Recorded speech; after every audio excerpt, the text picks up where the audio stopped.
Florida Man Friday. You can't make this shit up. All right, welcome back to So Funny It Hurts. I'm your host, Michaela Gordon, and this week we have such an incredibly special guest. We have been going hard together in our comedy partnership since the pandemic, but you know him from The Howard Stern Show, Jimmy Kimmel, and he's my dear friend and the one and only Trump himself, John D. Domenico, baby. Hello, sweetie. You look tremendous. Always, always. Thank you for having me. Thank you for joining honored. me. You've had such an amazing lineup of guests. Thank you. Well, I used their following, and now I can finally just have my real friends on. I can have my best friends back on. I'm so happy that you are here with me. It always feels like home. I adore you, so that's not a secret. But you and I having one-on-one time really doesn't exist. We're either in character, creating, working, or it's a party and we're just, or you're performing. It's just, So this is nice. This is nice. This is very nice. I know. I'm so happy that you came. Nice. Because obviously So Funny It Hurts is all about interviewing my favorite funny people and then exploring the trauma. Why you're so screwed up. And then why you're fucked up. And I want to know about it today, John. Be honest. But we have such great rapport. I think that's what's so nice about our friendship too. We're very funny together, but we've had a lot of heart-to-hearts. I feel like I grew up with you a lot since we started working together. I mean, working in the pandemic was wild. For the people that don't know, we blew up in the pandemic. Yeah, we did. Two of my biggest TikToks are with you. They're like 65 million, 57 million, and it's you skipping away from the White House. It was very, very funny. We have great chemistry. From the moment I met you, I still remember meeting you at Town Square. Michelle said, you two need to get together. It's my fiance. God, that's right. And we did a quick improv, and she, was shooting on her iPhone. And I did a bit and talking to you as Melania, and you got tired of me and you just walked away. And I was like, that's so Melania, just not to put up with it and walk away from Trump. And it was so, because you get to see in the shot, because you were also conscious of the shot, because you're such a great actress, comedian, you're just walking away. Go on. In shot. It was just so great. It was so funny. Yeah, we have a good time. I know. It was so great because for those that don't know, we did the Trump and Melania. We met for the off-Broadway show, the Trump Family Special, which is a great production that was put on in 2016 by wonderful people. I played Melania. You were Trump. Right. And that's how we met in character. And then in the pandemic, it was wild. TikTok was like such a thing that nobody understood. I had just lost my grandma. Everyone was kind of just doing whatever they could to survive. And it was your fiance that called me. And I always give Michelle credit for this, the Jewish queen. And she said, we're doing TikTok. Come do TikTok with us. And I was like, I don't know what that means. And she's like, come on. She dragged me onto TikTok. Dragged us onto TikTok. Yeah. And now you have 6 million followers. On TikTok. Right. Is that crazy to you? You have 6 million people that are interested. But they're all in Vietnam and they don't speak English. That's the only problem. They write, we love you, Papa.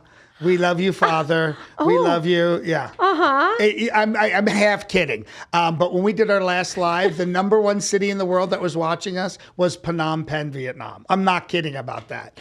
We have a lot of followers in Vietnam, Laos, Cambodia, Russia.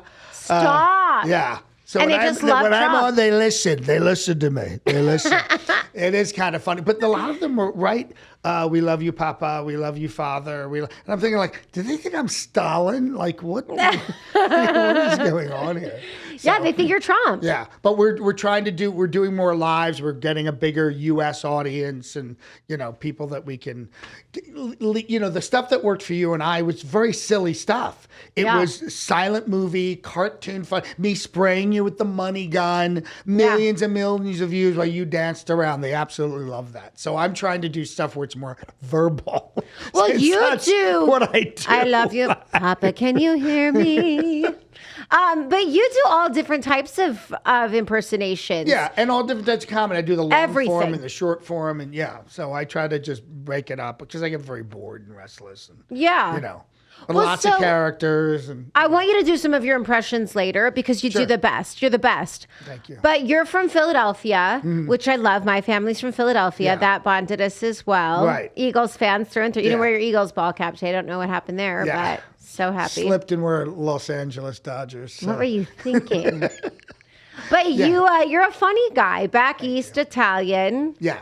So how did it be that you became so funny and made it like an entire career? Because your career is amazing. Me aside, I've been very lucky. You've not been lucky. You're a hustler. I mean, you've worked your ass off. I do. Yeah. I'm really good at the business side too. So I'm really conscious of that and tried to build an infrastructure. So I'm always working. You know, that was really important. It didn't occur to me until I was like a decade in, like, this is very precarious as an actor. Yeah. You know, but when I was a kid, I just, I had a very terrible, terrible childhood.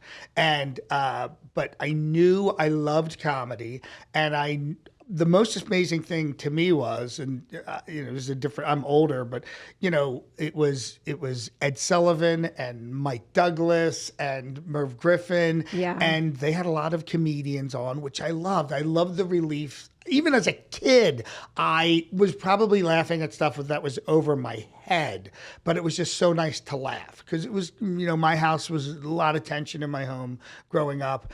But the thing that I was amazed by were impressions, because I had a severe speech impediment. Which, no way. Yeah, I didn't know that. Oh yeah, I was in speech therapy for 8 years to correct my speech impediment, which pops up sometimes when I'm just speaking as myself. What is it? It's like a stutter or no, not a stutter. Everything in my mouth is too big. My tongue's too big. My adenoids are too big. My tonsils are too big, and I couldn't. Basically, I sounded like this when I was a kid. I sounded like Elmer Fudd. But when I did... Well, he made a whole career out of that mouth, so don't worry. But when I did impressions, when my neighbors used to sit out, I grew up in a row home neighborhood, and my neighbors would sit out in the summer, and I would come out after watching Ed Sullivan, and I'd go, now, right here in our show, the fabulous Garbacho brothers, and Girl Scout Troop 625 girls stand up and show us your cookies. And my neighbors would just laugh. I was 5 years old, 6 years old. Oh my God. And I got a lot of affirmation from them because I was going to say the validation. Oh, it was incredible because I wasn't getting it at home. So that was a big deal to me. And when I went to kindergarten, but when I went to first grade, they diagnosed me with this. And they said, they put me in this program. I was doing speech therapy for 2 times a week. The speech therapists and speech pathologists were very encouraged because I was able to do impressions. When I did the impressions, I didn't have the impediment. So they knew the left brain, right brain, voluntary, involuntary speech was working properly. Mm-hmm. They just had to correct the involuntary speech, which is the way you and I speak all the time. That was the part that I would sound like this. Yeah. So, but when I did the voices, voluntary speech, which triggers something, it's like when you sing and you do Melania's voice, it triggers another part of your brain. Totally. Yeah. And we have the ability, at least I've come to find this with impressionists and singers, for the most part, we can hear our own voice. That way we can modulate our voice. Most people cannot hear their own voice. And I didn't know that either. The way our heads, literally, because I've learned this through all the years, the way our heads are built, it insulates the sound. That's why when people hear their voices recorded, they're like, I sound like that?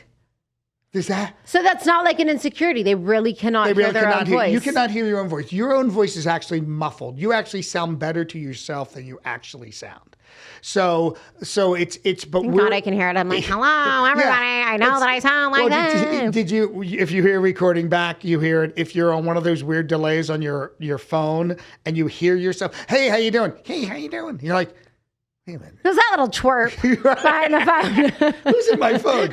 So, but I did all the speech therapy and it corrected it. And as I was in speech therapy for all those years and adding more impressions of, Columbo and, everybody I could pick up, I was learning through the speech therapist how to manipulate my voice for the correct speaking, right. Tongue placement, nasal placement, throat placement, actual vocal production, learning to speak here so my voice hits right here when I speak.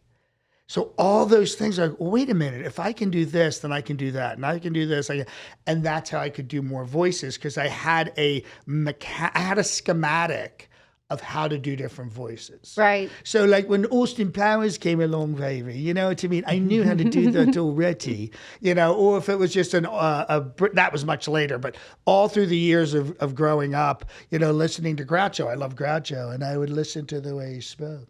Hello, I must be going. I came to say I cannot stay. I must be going. Amazing. I'm glad I came, but all the same, I must be going.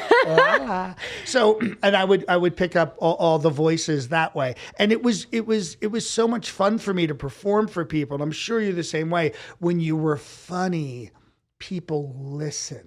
And you got this affirmation, and you lifted their spirits, and you made their day. And oh my God, like, how can you do that? And when you're 5 and 6 and 7, 8, 9, 10 a big deal. years old, it's a big deal, especially when you're not getting it at home and your parents want to kill each other. Yeah. You know what I mean? And it's a very stressful environment. And then you learn that you can use comedy to keep people from kicking your ass, you know, or at least stave them off. Listen, I always say I switched schools a lot growing up, and we moved a lot growing up. There were so many things that we did. I had a crazy childhood, but the thing that always saved me was I was funny. So I could go into any situation that maybe others couldn't, and I could make a lot of friends because I was funny, and I wouldn't get my ass kicked, and I wouldn't get bullied because I'd say a little zinger, and they'd be like, is she...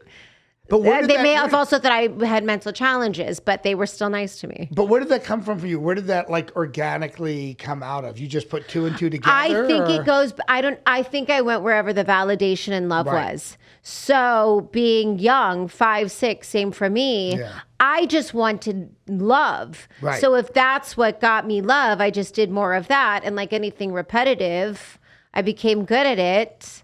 And then that's how I would experience the thing that I needed. I mean, because if you think about it, being 5 and 6, wanting love and validation is very primal. It's not like it's a crazy thing that we're asking for. Yeah. And if you're not getting it, you either become very recluse or like a little, you know, like a little kid, or you become very like extrovert. I've always said, I don't even know if I'm really that extroverted, but because of my survival ability, I am, because I know how to go into a room and own it.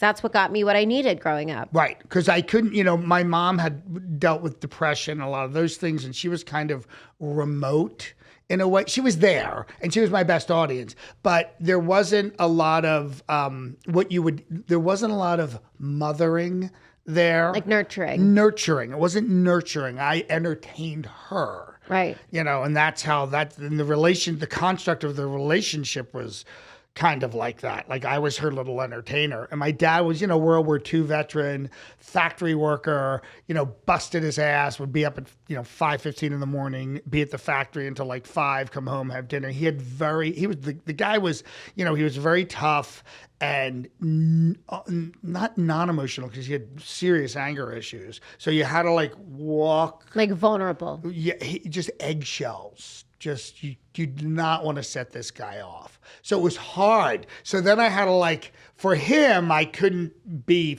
funny, which he also saw as kind of a weird thing. You know what I mean? Right. The goofy, just stop, don't. Yeah, it was weird to him. It was very weird to him. And my brother Steven, who was the athlete, he kind of responded to him. And I think our household was so stressful that my brother Michael loved music. He wasn't a musician, but he got into all his musical stuff and Kiss and this thing and that thing. Steven was more of the sports guy, and he got into that thing. And I just loved my comedy. So that was my world. That was where we would each retreat to and then try to find our individual tribes. And, you know, once in 7th, 8th grade, you know, all those things that you try to do. You try to create a family if you don't have a family.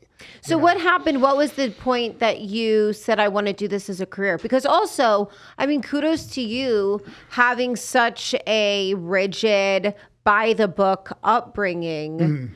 Doing something like we look in 2023 and we see everyone on TikTok. We see these young kids, this generation. So far ahead right now. Yeah, they can do anything, but you really got to put yourself in this mental space of like that was not accepted. It wasn't nurtured. It wasn't honored. It wasn't loved. Thank God for your neighbors, which is a good testament for you never know what kind of validation you're giving somebody and how it'll play a part later on in their life. Yeah. You know, but what was the moment that you said, okay, I want to do this for a career? I knew like that very first time I got in front of an audience, I wanted to do it. And then all over, you know, I think it was around 13 or 14. I was like, I want to be an actor.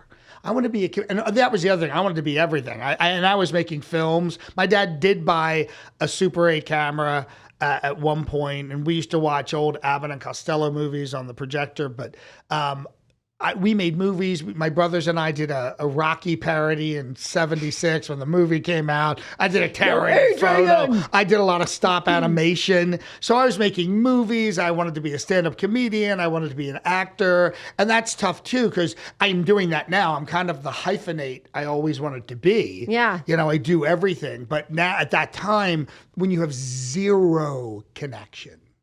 And then conversely, I think I was 11 or 12 when Marlo Thomas had a show called Free to Be You and Me, and it came to the theater in Ambler, where that's where I grew up, in Ambler, Pennsylvania, and I auditioned and I got a part in the show.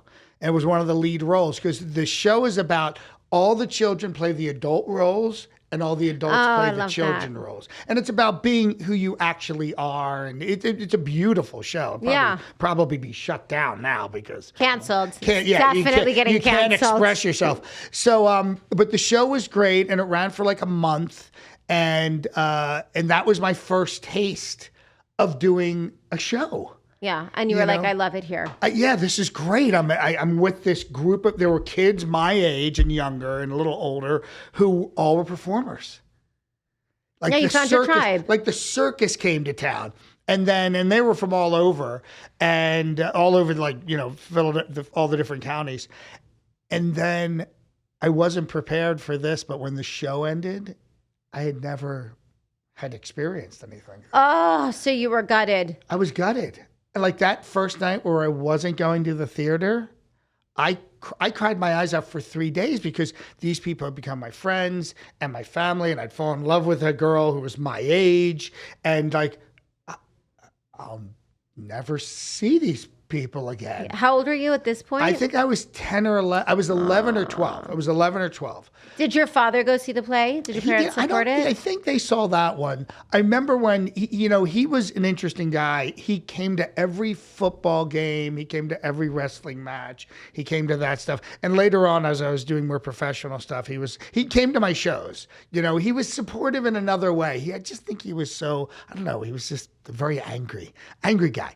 Coming out of World War II, though, it really was like the PTSD was unreal. Huge. I mean, there was so much going on. It was totally unaddressed. It was totally unaddressed. Did you guys ever later on in life have a moment of peace right before he died? He got pancreatic cancer, and we knew he had about 3 weeks to live. And I said, I want to interview you. He got pancreatic cancer, and then he was given 3 weeks to live. He was given 3 months. And then, not any better. Yeah, not much. But I really, he was born in 1923. I was born in 1962. So there was a big age. I think when I was born, he was 41. So he was kind of an older dad. It was his second family. Mm-hmm. And, but I did interview him, and he was very honest. He was very, very honest. And he said some things that really shook me to the core, because it was what you were saying about he felt horrible about what happened in World War II, because he was in the Pacific Theater, and it was very raw.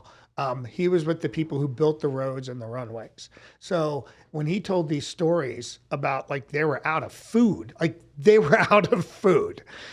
were like suffering, and you couldn't come back. It wasn't like a tour of duty. They would do multiple tours of duties, because that's how it was. They were literally out of men who were fighting age. Yeah. So he told this one, I'll tell a nice story, but one of the things was he was conflicted about stuff that happened over there. He opened up about that. And he also told an amazing story, because, they hadn't had regular food. He had a photo of his platoon, I guess it was. It was like this long, all these guys. By the end, it was this many guys. It was like 12 guys had survived. But he told this beautiful story when they got back to Los Angeles. They were literally just had trains heading to the east and to the Midwest. And these poor guys, because I'd never heard anything or even thought about something like this. But the trains would go through farm country and the trains would stop and the farmers would just come out with eggs and butter and milk. And the guys they were just drinking because it had been so horrible for them. Sorry, I didn't mean to cry. That's okay. But, listen, that's the point of this show. I think it's important to shed light on the fact that this is why I made the podcast. I think that a lot of times comedians are the funny guys, the entertainers, the people that keep the show going. And usually we're the most affected by what's happening. We're the sensitive ones in the world. We are the sensitive ones. I don't know what gave you the impression that it was okay to cry on my show, but it was the box edition. If you could roll that the fuck back, I'd appreciate it. Love you. I love you too. Listen to me. This is the whole point. It's 2023. People need this. It gave me a deeper view of who he was. There was things about him, like he was a tough guy, and he could be incredibly cruel. I mean, like incredibly cruel. But in his work area in our tiny little garage, he would take mother of pearl and make jewelry out of it. You know what I mean? Yeah. Like he took a piece of wood one time. He had found a piece of wood, cut it, carved it, lacquered it, put a hole in it, took because we did landscaping on the weekends when he wasn't working at the plant. He had found a branch which had a nest on it. So now he had this piece of beautiful lacquered wood with this branch holding a nest. I'm thinking like, listen, that's what's so this crazy. Guy, you did this, and he's the same guy. We had like a tiny little row home, and he would pull his truck in backwards. I'd left my bike in the driveway. He ran it over, mangled it, and he said, "That'll show you." And that was the cruelty. He could be incredibly cruel. Not that what him telling me his story forgives any of that, but it gave me a deeper. It's just perspective. He's frustrated. Therapy would have done him a lot of good. Listen, I had my father on this show on the Father's Day episode, and I've been very transparent with my relationship with my parents, and I don't have a relationship with my mother. As I get older, though, it's very important to me that I do at least what I can to understand that our parents are still human beings. Oh, yeah. Having a very human experience. And one thing that I learned from my father as well, and I'm grateful that I continue to get the time that I do now with him after so many years of not speaking, is, he did the best he could. Right. He had a lot of shit. Right. And he didn't know how to fix it. And I'm grateful that I've had the opportunities to try different things in my life to help with my own trauma, my own dysfunction. Mm-hmm. But, they can be cruel and they can really affect us. And then you finally get that moment, God willing, where they're like, I did my best. So I'm happy you got that with your father. Yeah. And, I did a lot. I did 25 years of therapy and all different types of modalities. And but, Louise Hay was a huge influence on me. Her tapes and CDs were probably more impactful than so many things because I could listen to them over and over again. But she said something once, we're all victims of victims. And unless that lineage is broken, then it just goes on forever. And the crap from one generation piles up on the next generation, on the next generation. And then you just, you're dealing with so many things. I've just tried to, my very first wife was a therapist who really helped me get a lot of direction, get the right direction for better mental health, especially with issues with depression and things like that. Yeah. I think that's why grandparents are always so special as well, for the most part. But I will say, although I didn't have a relationship with my mother, I did with my grandmother.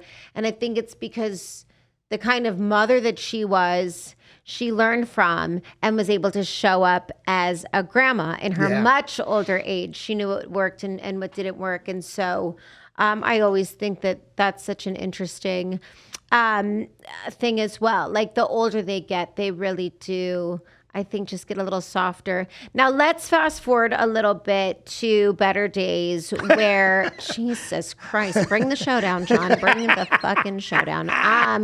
It'll be comedy from here on out. I promise. All jokes. Folks. Also, please know that this is our relationship, and I'll cry with you if I don't. That's you and listen to me. Like we're crying and we're laughing. If you don't stop crying, these lashes will come off, honey. The spray tan will move itself. Okay, like I can't do it. Oh my God. I will start crying at the. It takes nothing for me to cry. I cried Hallmark commercials. Sob. I love crying at Hallmark commercials. You know what gets me now? You know what gets me? The scene from Up where you see the whole relationship and that thing. I mean, like, it's a cartoon. Talk about these children's movies. These are drawings. Let's talk about Encanto and Moana. That shit will take me out too. I watch these movies with my niece and I'm like, is this for a 7-year-old? Or tell us, Amber. Oh my God. What kind of fucking lesson is that? It's like the first start. It's like you see the relationship grow and then she dies. And I'm like, yeah. But all these wonderful moments and then. No, you know what it gave me trauma? That my fiance Lisa's gonna die. Every day I'm like, Lisa, don't die. Don't leave me. Sick. I know. The reels get me though now too. Reels? Like I don't know what's wrong with my algorithm, but I'm on the dogs page where like the dogs see their owners. Oh. And they like, and I'm so not this bitch. I'm a hard bitch. Right. And I'm not anymore because these stupid dogs are like, they see their owner or like they get a home after not being adopted for 365 days. Bye, bitch. I'm like, Rover got a home, Lisa. Rover got a home. Oh my God. But I love it. I need it. The world is dark, so I need all that you good need extra that. stuff. Sometimes you need like an emotional jumpstart for your emotions. An emotional you know what animal. I mean? Yeah, like something that kind of brings you back. Well, I think that's what was so special about our run in the pandemic. The world was so dark. And I people think, were so thankful. Remember I showed you these comments? Like, thank you so much. I'm over here in Australia. I'm in Ireland. I'm in Boise, Idaho. And things are just terrible. And I love when the new one pops up. It's so funny. Thank you so much. Yeah. That's so gratifying. It was so gratifying. And especially in the state that I was in, I was not in a good state mentally. And you really showed up for me that year, as you have always done.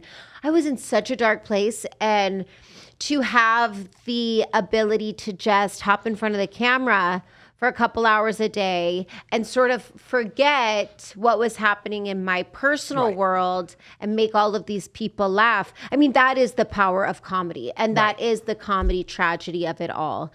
And I'm so grateful that we experienced this. I don't know if I can tell this story, so give me a wink if I can't. And you know what story I want to tell? Yeah, I don't want that out floating around. Okay, I won't tell that story. There was a mistake made by me, and I paid for it. There was a bit. Okay, Yeah. I won't tell. What if I don't say what it was? Just the. What if I don't say where the destination? What if I just say what happened? We were gonna film, but then you couldn't. Right, couldn't because Because. I ingested something I shouldn't have ingested. I was trying to do. I don't know how to talk around this, so maybe I'll just stop talking about it. But my favorite moments have been with you, and they were insane moments. Yeah. And you've really rolled with it all. Oh my God. I think all the stuff that we go through as performers, it's two things. It makes us stronger. It really does make us stronger because if you can learn from it, you know, I went through a horrible divorce, and it's depleting. You know what I mean? When you're going through those emotional things and you have to go on stage, for me, I'm never like, I have to go on stage. It's like, I have to go on stage. I can literally disconnect from my stuff and be able to like, oh my God, this is so great. For 3 hours, I'm not me. You know, to perform and to give that energy and to get that energy from an audience is just so amazing. Yeah. You know, the audience plays a big part. I also think it plays a big part if they're not into you because the rejection feels almost as personal as the gratification. Oh my God. Because if they don't like you, they don't like you. Yeah. It's not like if you're a nurse and they don't like how you injected the fucking Botox. You're the worst phlebotomist I've ever had. Do you like how also I equated nursing to Botox? Not that they save lives. I was like, when those nurses put that Botox in, honey, woo! Well, it's so funny because when I used to do stand-up, I clearly remember this. I was in Pittsburgh. Well, this happened more than once. But I used to do a lot of stand-up, and I'd come out for the 8 o'clock show on a Friday, and I'd kill. 10 o'clock show. They hate me. And I'm thinking, what did I... Same show. But audiences have a group think, which I learned with stand-up audiences, and they judge you super fast. I mean, the second before you're on stage. And one of the things is, as a stand-up, and I don't work as a stand-up now, but I'm still a performer. I still go on stage. But you need to be in character. And I do this now. I pray and I connect and I send white light and it all sounds very, sensitive new age guy. But this is my process. We love it. But I am Trump a long time before I get on stage. So I'm going to walk on stage totally I'm on the steps up. It doesn't matter. And that's what I learned in stand-up. You better be you. Don't go out there and judge the audience and don't let them judge you. You be fully in your power. It was one of the things that because I'm funny. I just killed at the 8 o'clock show. Hey, that's really, and then to get that, I was like, oh, and because everything's a lesson and we're always learning. We're always growing. We're always refining. It never ends. It's a Japanese term called kaizen.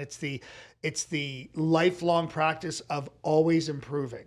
It's never a one and done. That's the best advice I think that you could give. And it's the only thing that gets me through performing and performing live because I've fucking bombed. I bombed recently. Really? I bombed recently. And I was like, it never gets better. I will say also, it never feels better the older you get. A bomb is a bomb. Bombing is I went home and I was like, I suck. I had a meltdown. It's like a whole thing.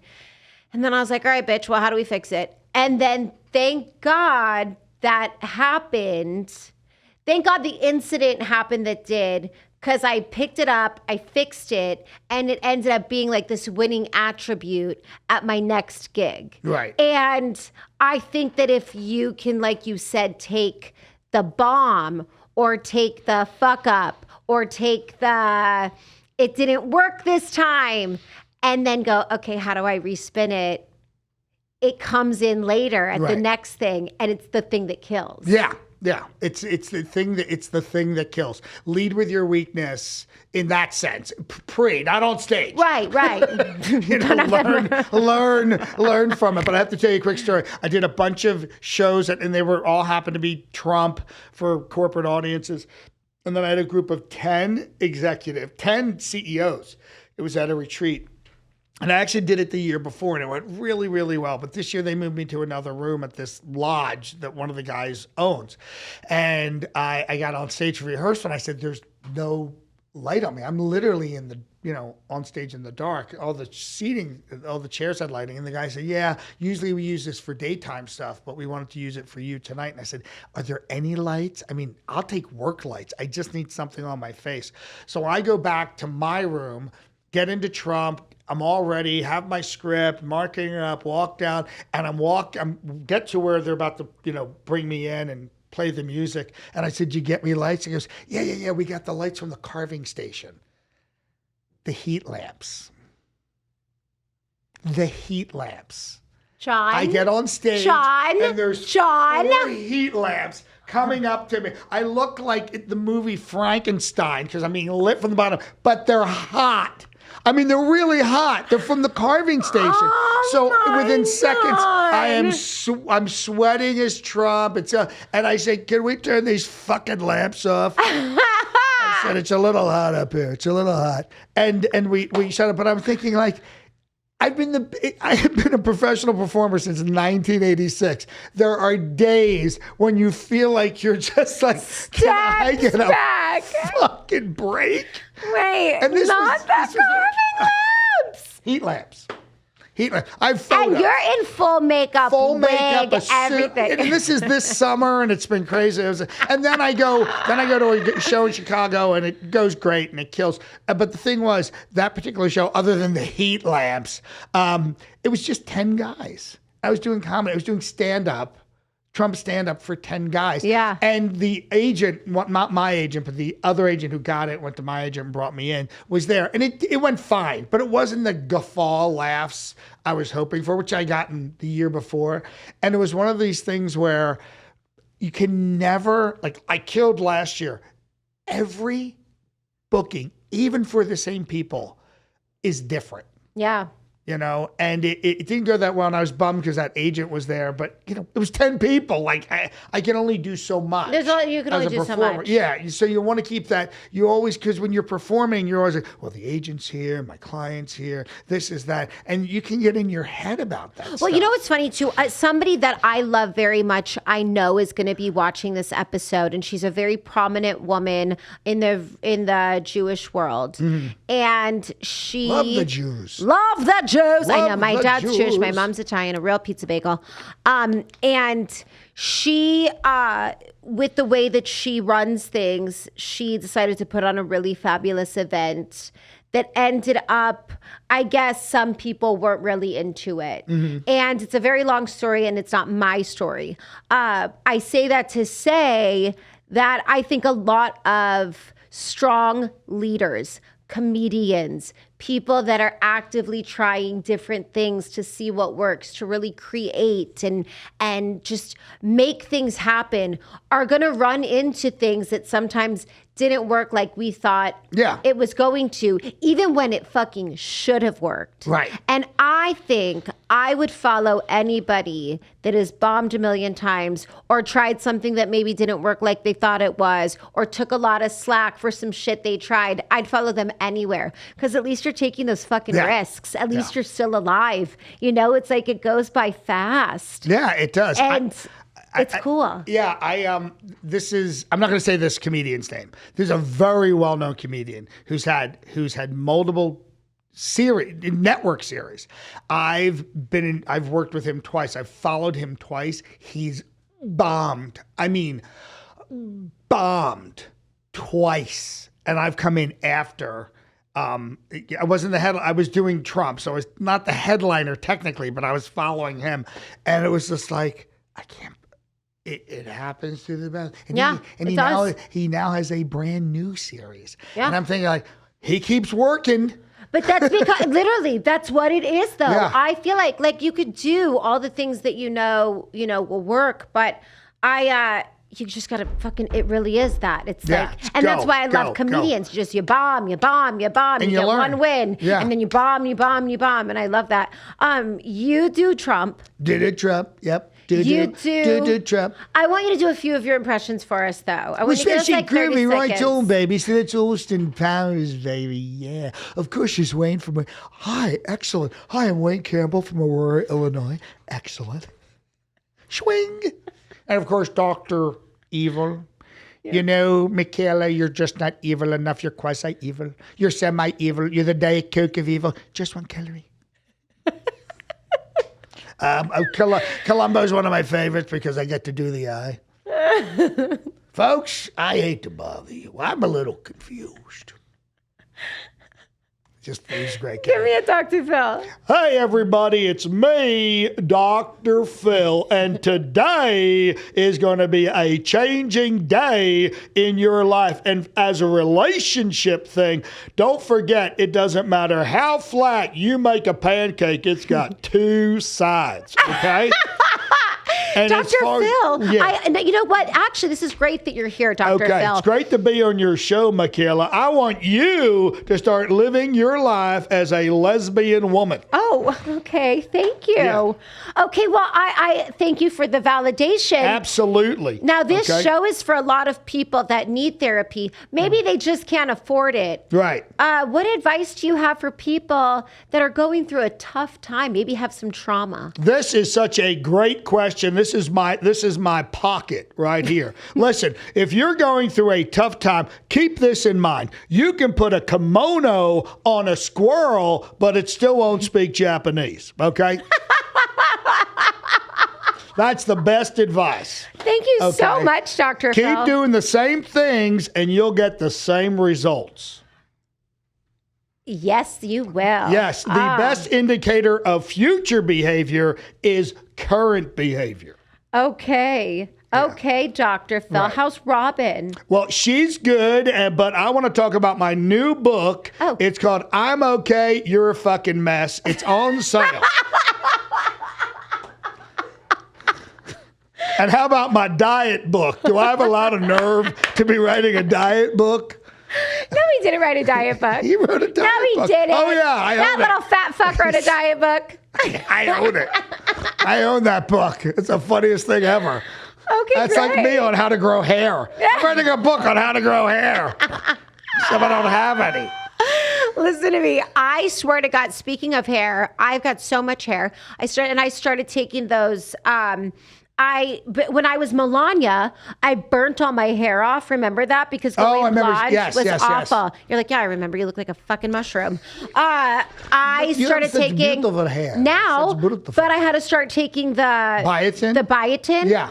Tell me why it grew everywhere on my body, my mustache, my legs, except the fucking my head on my hair. 3 years for this. 3 years. We're back, and now I think that's true. Listen to how sick this is. I got laser hair removal, and the fucking biotin squirted through the laser hair removal. The hair was like, I'm still coming, bitch. Back at you. Yeah. And I was like, it's like Alien. Yeah, it did. Oh, that's hilarious. Not this. That's hilarious. But my legs, more than enough hair. So funny. I got a new Guy Fieri for you, baby. I'm driving to Buster Flavortown, baby. Yeah. Love, peace, and taco grease. Listen, I kind of want to do Melania with you again. You think Trump's coming back? God. Should we bring it back? Well, he's never gone away. Right, true. You know, she's kind of disappeared. But I think people really love it. And I think it's a pressure valve for people to be able to, like half the countries, I don't know the number, but half the countries with Trump, half the countries not with Trump. But then again, half the country believes in ghosts, you know what I mean, and horoscopes. So it's like, what to believe. And all right, can I talk to Trump for a minute? yes, absolutely. It's so great to be on your show here at So Funny It Hurts. Yeah, it is. It's so funny it hurts, Trump. And by the way, this is going to be your most viewed episode ever. The reels and the YouTubes and the Googles, the numbers are going to be off the charts. Yeah, numbers are off the charts. It's because you're here, huh? Absolutely. I'm everywhere. I'm pretty much everywhere at this point. It's so great to see you, but you look fantastic. You do such a great job. Thank you so much, Trump. You've been back in the news lately. People think you're going to run for president again. Well, I'm already running. I don't know if you're. Oh, I'm that. sorry. But I am everyone's favorite felon right now. That's important. Oh, yeah. Thrice indicted, twice divorced. Okay, well, listen, speaking of ghosts, right. The White House came out to talk about the UFOs. Right. And maybe there are aliens. Do you think that there's definitely aliens. What do you think AI is? All this AI stuff is alien intelligence. Intelligence. Oh, it's alien intelligence. AI. It writes things for you. Okay. It practically knows what you're. That's the aliens. That's the aliens. Do you think that you're big in the alien community? I'm huge in the alien community. They love me. They absolutely love me. Look, I went to India. India, India, right? Yeah. India, the country, great people, fantastic people. I spoke at a cricket stadium. They have a stadium devoted to crickets. I don't know why, but 100,000 people. Place stunk of curry. But it was 100,000 people, and they love me. They have 1 billion people in India. 1 billion people. How many aliens are there? 10, 15? So they obviously love me, just statistically. Yeah. Just statistically, they love me. You're absolutely... Great people, tremendous people, hardworking people. Yeah, they are. They are. And how do you feel about Biden? Who? Okay. Mm-hmm. Sleepy Joe? Yeah. He's walking around the White House right now. Hey, where am I? Where am I, Malarkey? Yeah, Sarsaparilla. Wells Fargo. Yeah, come on, man. That's what you get. You know, he's 100. You know, he fought in the War of 1812. No one talks about that. No one talks about that. He is so old, the White House is not buying green bananas anymore. They're just buying the ripe ones because he could go at any time. I mean, he is so old, they discontinued his blood type. Did you know that? Did you know that? You can't get his blood. You get plenty of my blood. I have it in a vault. Oh, but you have like universal blood. I have Trump blood. I have Trump because my uncle, John Trump, he taught at MIT for 40 years. Look it up. Okay. He was a super genius. I'm a stable genius. He's a super genius. And my blood is his blood, and his blood is my blood, and this land is your land. It was made for you and me, mainly me, because I'm so rich. I'm so rich. I'm so smart. John, you're so fucking crazy. Do you think that? I mean, it's crazy how you can be so political and get away with it. But there's very little politics. Do you know what I mean? I mean, there are. There really are in some of the things, but there's one of the first albums when I was 12 years old, I bought an album called, because I loved impressions. And in Ambler, where I grew up, there's Ambler Books, record store. And I walked in and I could hear Nixon, and I could hear someone talking to Nixon, and I said, what is this? He goes, oh, it's an album by David Fry. And I'd actually seen David Fry on some TV shows.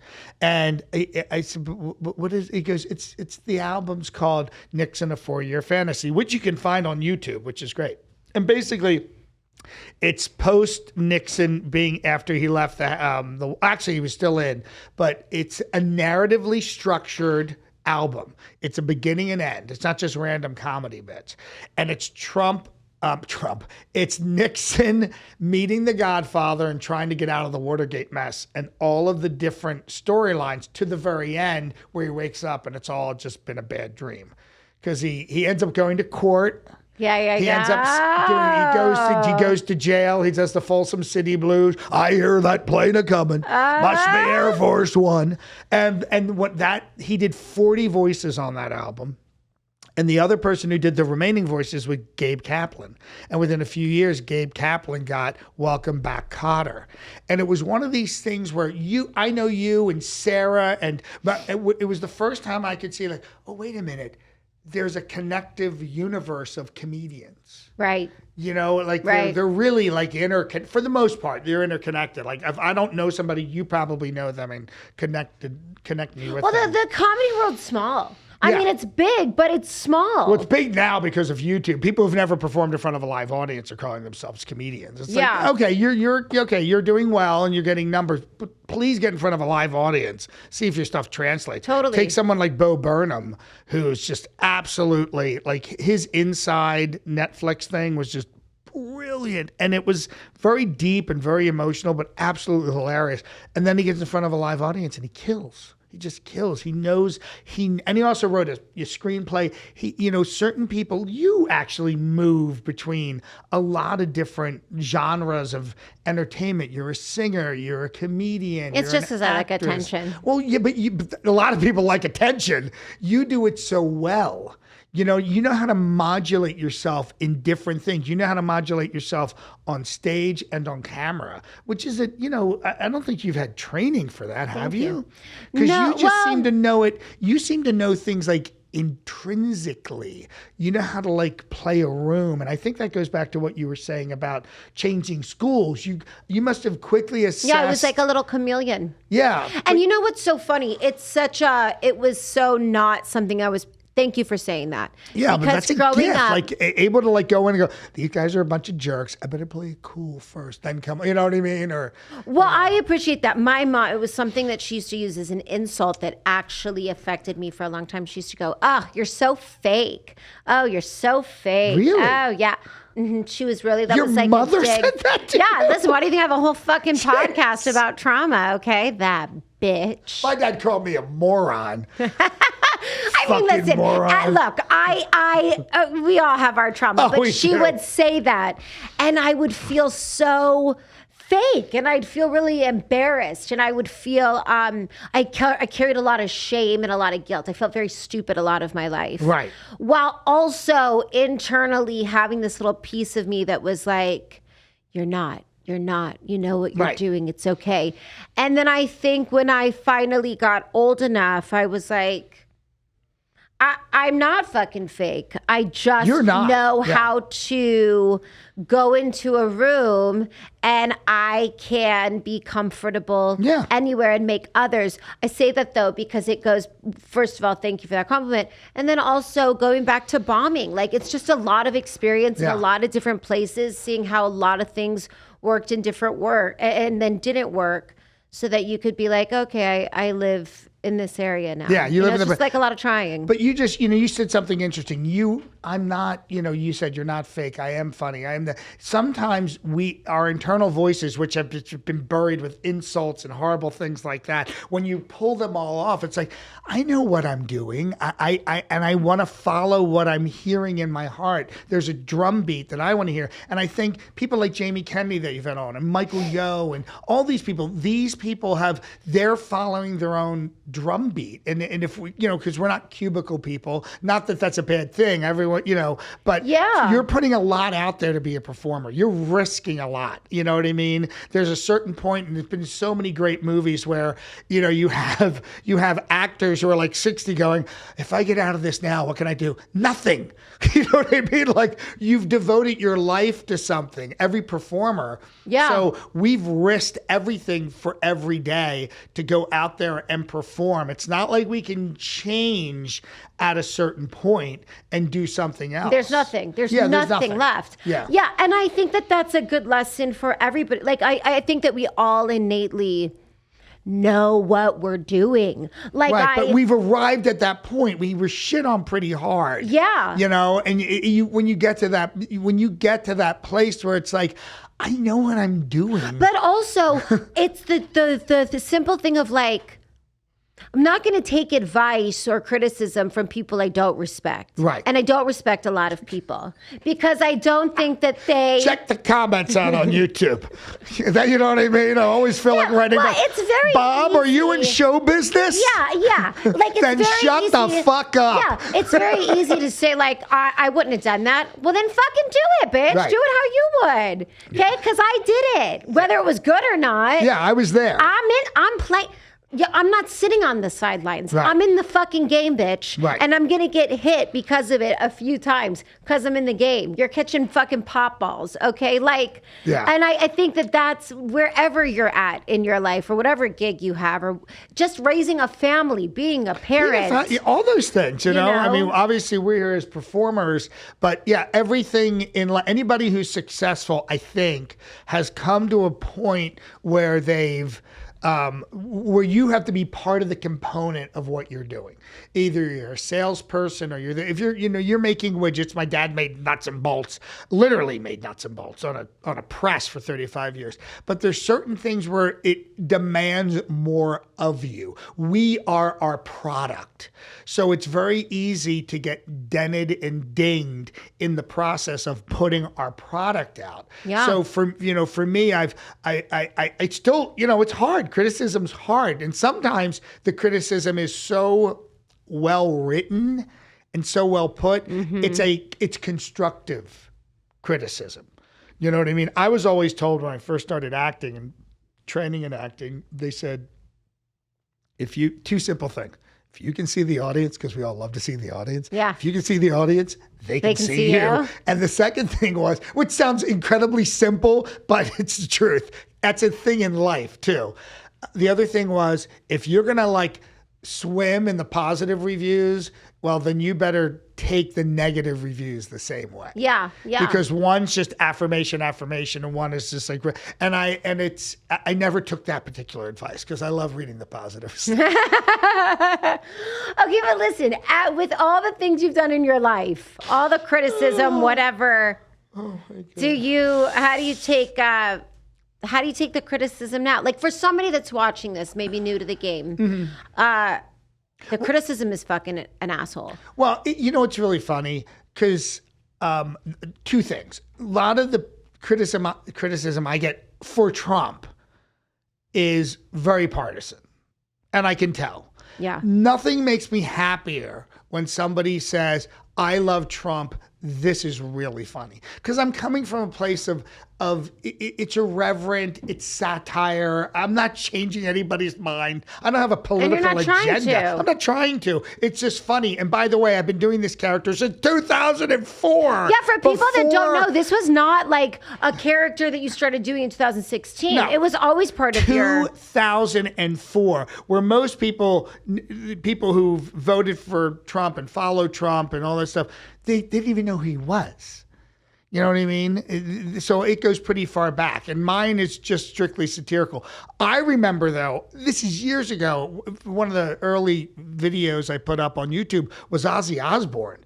I was going, what's going on, man? Sharon! The dog pooed on the carpet again, man. And the response... Well, I'd never experienced anything like it. It was like so mean, so nasty. I was like, hey, what? But they are fans of Ozzy. They love Ozzy. So I think criticism years ago was the reviewer in the New York Times or the Chicago Tribune or something. When you're getting instant reviews on your work, I think now you have to figure out where they're coming from. You have to, what's the context of the criticism? If this person is a partisan person or loves Ozzy or whatever it is, then it's different. It's not, criticism's hard to take in the best situations, but when it's just like, you fucking suck without any context. Yeah. Yeah. It's like, okay, thanks for watching my video and helping my algorithm. Yeah. I don't know what else to say. I know. I don't take it as hard as I used to. I find a lot of it funny. And I really do thank people who write that stuff. And I post it. Yeah. Even the really vicious stuff. Because if I can, and I know it sounds crazy, but with all the stuff I've been through, even if someone's mean and nasty, if I can come from a place of gratitude, hey, well, thank you for did you at least get a laugh? Thanks for watching. You're so nice. Well, because sometimes it diffuses the people and Yeah. they write back and go, actually, it was kind of Listen, funny. it's okay. I posted a video of my comedian last week, Che Dorena, who was amazing. And he shared it on his page, like a collab. And a lot of the male viewers, by the way, said, when it closes up on my face, they go, "What'd that girl get stung by a bee?" Oh, With my lips. And then they go, "What, is she bloated? Why does her face look like that?" And then I was like, at first I was like, fuck, did I go a little hard on the Juvederm this time? And then I was like, but that is all I've got. My cheekbones are real. My nose is real. The rest of my face is real. I just went a little hard on the overlining of the Juvederm lips. And then I was like, all right, well, should I take it down? And then I was like, no, bitch, you just own it. And I like it. I do want to look like I got a little stung. And you know what? These lesbian lips would never kiss those heterosexual men ever. So don't worry about it. Well, me. But there was well, I'd kiss you. But it kind of like, I was like, fuck, did I go hard? And then I was like, whatever. They're going to say, did you like the fucking alien banter or not? And then they did. And I was like, okay, that's all you need to say, my guy. You know what's funny? Out of all the criticisms when people say, this guy's fatter than the real Trump, I'm like, it's because you got the Dr. Phil diet book. So you're taking the wrong advice, my guy. all fried food. It's all fried food. Yeah. I always, that's the one thing that always gets me. This guy, he's funny, but he's really fat. Okay, fucking okay. All right, okay, I'll lose some weight. Yeah, I thought we weren't body shaming in 2023, you fucks. Listen, Lizzo ruined everything, though. She did. That banana talk better get out of here. They're never going to respect us body non-shamers again. That's right. We're too nice. We're too nice. We're too good at people. We're too empathetic. We're too giving. Yeah, right. We're too. Speaking of giving, we're too I think ADHD. that's what it is. I think we're going to give back Melania and Trump soon. Oh, yes. You think We'll so? come back. Yeah. Oh, absolutely. Absolutely. People were asking for it on, I reposted the Barbie thing. It was so, you did such a great version, a new version of her that I hadn't seen anywhere else, which I thought was great. Yeah. You know.